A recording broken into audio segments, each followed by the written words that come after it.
Hello दोस्तों, आप सभी का स्वागत है एक बार फिर से हमारे YouTube चैनल पर। मैं हूं रवीन और आप देख रहे हो टेक्निकल रवीन YouTube चैनल। दोस्तों, जैसे कि आपको पता है कि बालेश्वर ट्रेन एक्सीडेंट जो बालेश्वर के पास जो ट्रेन हादसा हुआ है उस पर मैं बराबर जो है नज़र रखा हूं और कहीं ना कहीं जो है सोर्स से मैं आप तक इन्फॉर्मेशन लाने की कोशिश कर रहा हूँ, कि सच्चाई तक पहुँचाने की कोशिश कर रहा हूँ कि भाई एक्चुअल में क्या रीज़न था जिसके वजह से जो है ये ट्रेन जो है कोलैप्स हुई है और जिसके कारण से दुर्घटनाग्रस्त हुई है। और हाँ, मैं गलत भी हो सकता हूँ क्योंकि मैं जो डाटा से कलेक्ट कर रहा हूँ वो मैं नेट से सोर्स से कलेक्ट कर रहा हूँ, तो कहीं ना कहीं हो सकता है कि थोड़ा बहुत मैं भी गलत हूँ, बट मैं आपको सच्चाई तक पहुँचाने की कोशिश करूँगा। तो अभी तक क्या हुआ है गाइस, अभी तक रिस्टोरेशन का काम चल रहा है, बहुत तेज़ी में जो है यहाँ पे रिस्टोरेशन का काम चल रहा है। हमारे माननीय रेल मंत्री वहाँ पे डटे हुए हैं, कल आए थे, कल से 32 घंटा अराउंड हो चुके हैं, वो कंटिन्यू वहीं पे है और स्पॉट से हट नहीं रहे। कल मॉर्निंग को आ गए थे और तब से वहीं डटे हुए हैं, पूरा देख रेख में खुद ही काम करवा रहे हैं। तो अभी तक आपने न्यूज़ चैनल देखा होगा, टीवी सीरियल्स देखा होगा, सभी जगह यही बताया जा रहा है कि इस दुर्घटना का रिजल्ट पता चल गया, इस दुर्घटना किस वजह से हुई पता चल गया है, दुर्घटना का रूट कॉज पता चल गया है। सेफ्टी और कमीशन इस पे रिपोर्ट बना रही है और जल्दी ही इसको रेलवे सौंप देगी और इसके ऊपर जबरदस्त कार्रवाई की जाएगी जो भी इसमें दोषी लोग हैं। लेकिन कल मैंने एक वीडियोस बनाया था जिसमें मैंने आपको ये बताया था कि घटना का क्या रीजन था। जो ट्रेन आई कोरोमंडल एक्सप्रेस और वो लूप में घुस गई, तो रेलवे के इतिहास में और जो रेलवे का सिस्टम है गाइस उसमें ये चीज नहीं हो सकता, क्योंकि यहाँ पे रेलवे में इंटरलॉकिंग सिस्टम वर्क करता है और ऐसा हो ही नहीं सकता है थ्रू सिग्नल है और गाड़ी लूप में घुस जाए। तो मैंने इस पे बहुत सारे स्टडी करी, रिसर्च करी और मुझे पता चला कि रेलवे में बहुत सारे ऐसे इंटरलॉकिंग सिस्टम है कि वो कोई भी गाड़ी अगर खड़ी है, मतलब एक लाइट पे खड़ी है, तो थ्रो सिग्नल हो ही नहीं सकता, ग्रीन सिग्नल हो ही नहीं सकता। इतना अच्छी तरह से इंटरलॉकिंग जो है यहाँ पे प्रोवाइड की गई है। और आपने अक्सर देखा होगा जहाँ पे पैसेंजर ट्रेन चलती है, जिस लोकल एरिया में पैसेंजर ट्रेन चलती है, तो उसको क्या करते हैं कि नॉर्मली अगर पीछे से कोई एक्सप्रेस ट्रेन आ रही है, सुपरफास्ट ट्रेन आ रही है, तो जो पैसेंजर ट्रेन होती है, मालगाड़ी होती है, उसको लूप सिस्टम पे कन्वर्ट कर दी जाती है और थ्रू और सिस्टम के थ्रू जो पीछे से जो एक्सप्रेस हमारी आ रही होती है, सुपरफास्ट ट्रेन आ रही होती है, उसको थ्रू निकाल दी जाती है। बालेश्वर से थोड़ा सा दूर जो है बागानागा बाजार था, वहां से जो है मालगाड़ी को लूप में डाला गया था। जो प्रोसेस है, प्रेफरेंस किसको मिलता है? ऑब्वियसली जो सुपर फास्ट गाड़ी है, जो एक्सप्रेस है, उसको ज़्यादा प्रेफरेंस दिया जाता है। भाई तुम अभी थोड़ा रुक जाओ, हम पहले इसको निकालने दो। मालगाड़ी को साइड में रखते हैं, पैसेंजर ट्रेन को साइड में लूप में रख लेते, खड़े कर देते हैं और प्रेफरेंस उन्हीं को दिया जाता है जो एक्सप्रेस ट्रेन है, जिनकी स्टॉपेज कम है, उनको सबसे ज़्यादा प्रेफरेंस दी जाती है। इसीलिए कई जगह प्लेटफॉर्म पे, कई जगह छोटे छोटे स्टेशन पे लूप सिस्टम बनाया जाता है और लूप में लेने के लिए स्टेशन मास्टर पैनल से चेंज करते हैं बटन दबा के। आज के डेट में तो टेक्नोलॉजी इतनी अच्छी हो चुकी है कि सारे कंप्यूटराइज सिस्टम है, तो ये सिस्टम फेलियर होना इतनी पॉसिबिलिटी नहीं दिख रही है हमें। और जैसे कंट्रोल पैनल से जब बटन दबाई जाती है ना, तो लूप सिस्टम जो होती है ना वो कनेक्ट हो जाती है और फिर उसको हम हटा भी सकते हैं वहाँ से ना। तो कंट्रोल पैनल से जैसे ही स्टेशन मास्टर ने जब बटन दबाया, जब मालगाड़ी को लूप में डाल दिया है, उसके थोड़ी देर पीछे से ही कोरोमंडल एक्सप्रेस अपनी फुल रफ्तार से आ रही थी और उसका सिग्नल पूरा ग्रीन था, क्योंकि आपको पता ही है अगर थ्रू सिग्नल है तो वो अपनी फुल स्पीड में, यानी जो भी परमिसेबल स्पीड होगी उसी पे वो चल रही होगी।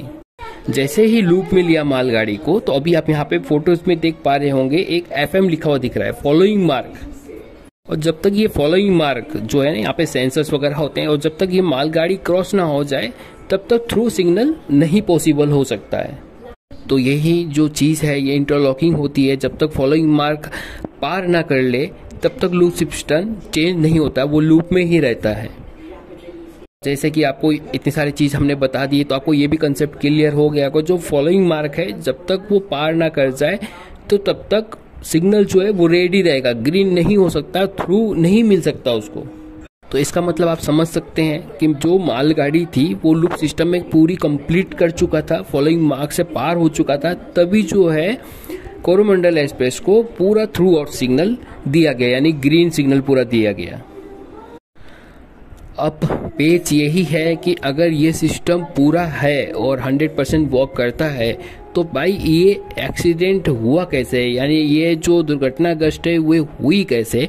अब आपको इतना चीज़ तो क्लियर हो गया, फॉलोइंग मार्क के बारे में भी आपको बता दिया गया। जब तक फॉलोइंग मार्क पार नहीं करेंगे तब तक पीछे की सिग्नल जो है वो ग्रीन नहीं हो सकती है और काफ़ी डिस्टेंस होती है उसके बीच में ना।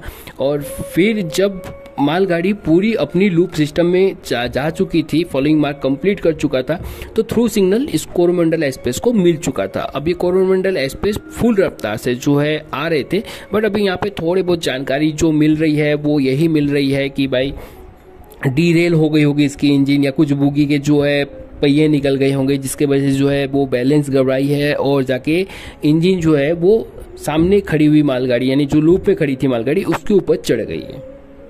अब कुछ लोग तो यही सोच रहे हैं कि भाई कोरोमंडल एक्सप्रेस की जो लोकोमोटिव है वो मालगाड़ी के ऊपर चढ़ी हुई है। कल हमने भी यही सोचा, इसी फोटोज को देखा, इसी वीडियोस को देखा, जो शॉर्ट्स देखे उसके हिसाब से हमने अंदाजा निकाला और यही जो रूट कॉज थी सभी चीज़ में वही मिल रहा था। चाहे आप नेट पे देख लो, चाहे टीवी देख लो, चाहे कहीं पे भी देख लो, आपको सब कुछ में वही चीज़ मिल रहा था।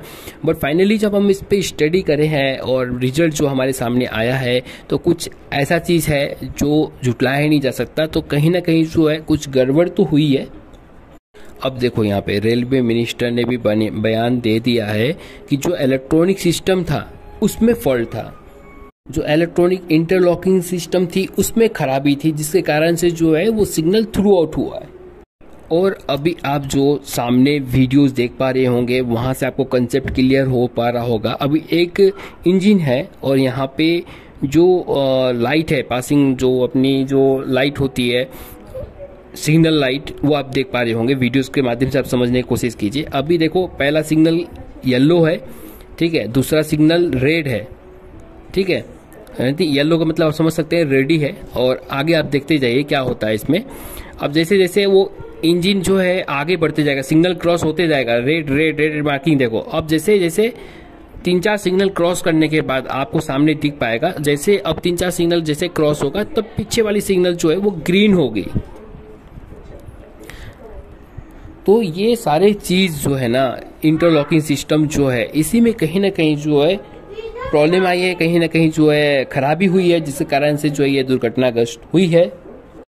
तो अभी तक इस स्टडी में यही समझ में आ रहा है कि अगर सब कुछ सही था, सिस्टम सही था, इंटरलॉकिंग सिस्टम सही थे, तो फिर ये दुर्घटनाग्रस्त हुई कैसे। तो अभी यहाँ पे थोड़ी सी पेच है, बट यहाँ पे कई लोग के रिजल्ट्स आउट हो रहे हैं, कई लोग कुछ और बता रहे हैं। बट अब यहाँ से तो ये कंसेप्ट तो क्लियर हो गया है कि भाई जो कोरोमंडल एक्सप्रेस आ रही थी पीछे से फुल रफ्तार से, वो कहीं लूप सिस्टम पे नहीं घुसा। जो कल जो हम वीडियो पे बताए थे वो नहीं था।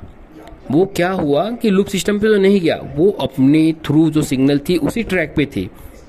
अब यहाँ पे बहुत सारे मेरे को इन्फॉर्मेशन ये मिल रही है कि भाई कोरोमंडल एक्सप्रेस के कुछ बोगी के जो है वो डीरेल हो गए, कुछ बोगी जो है वो डीरेल हो गए, जिसके कारण से जो है इंजन की शक्ति जो है वो डबल हो गई।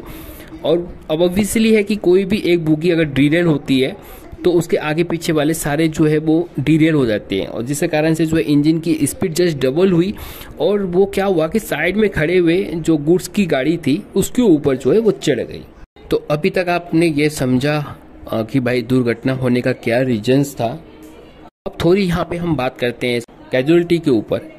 जो अभी तक का ऑफिशियल आंकड़ा जो है वो 288 के अराउंड आया हुआ है, और कुछ अप्रोक्स जो है 60 के आसपास जो है क्रिटिकल इंजर्ड है, और अप्रोक्स 800 के आसपास लोग जो है वो माइनर इंजरीड है, और साथ में कुछ लोग को जो है डिस्चार्ज भी कर दी गई है। और रिस्टोरेशन का काम बहुत तेजी में चल रहा है, फुल फोकस से चल रहा है। एक ट्रैक बीच भी चुका है, और आपको जैसे कि पता है कि रेल मिनिस्टर साहब वहाँ पे खुद मौजूद है और अपनी निगरानी में सारे काम करवा रहे हैं। और हाँ, ऑब्वियसली इतनी बड़ी दुर्घटनाग्रस्त हुई है तो यहाँ पे पॉलिटिक्स होना तो लाजमी है।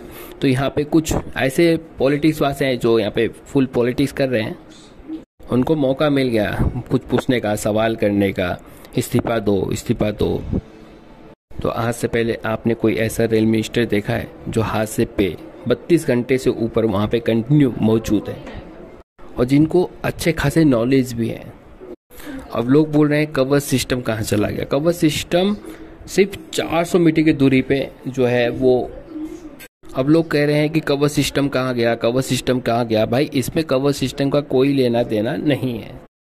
कवर सिस्टम से होता क्या है, 400 मीटर अराउंड वो खूब भाप लेता है और ट्रेन को जो है वो रोक दिया जाता है। अच्छा मजाक उड़ा रहे हैं, मजाक उड़ाने का मौका है, मजाक उड़ा रहे हैं लोग। बट आपको ये भी सोचना चाहिए, इतनी बड़ी दुर्घटना अगर हुई है तो भाई समझना चाहिए लोगों को। इतनी बड़ी ट्रेजेडी हुई है, अब उनके साथ, उनके घर वाले के साथ थोड़ा सा समझ के तो लोगों को बात करनी चाहिए। मैं जानता हूँ यार, जो भी दोषी होंगे इस पे उनको सख्त से सख्त कार्रवाई की जाएगी। जॉब रिमूवल तो होगा ही और उनके ऊपर कानूनी कार्रवाई भी की जाएगी। तो बस करो यार, क्यों पॉलिटिक्स करना है यार। पॉलिटिक्स, ये इंडिया में ना पॉलिटिक्स कभी ख़त्म नहीं होने वाला है गाइस।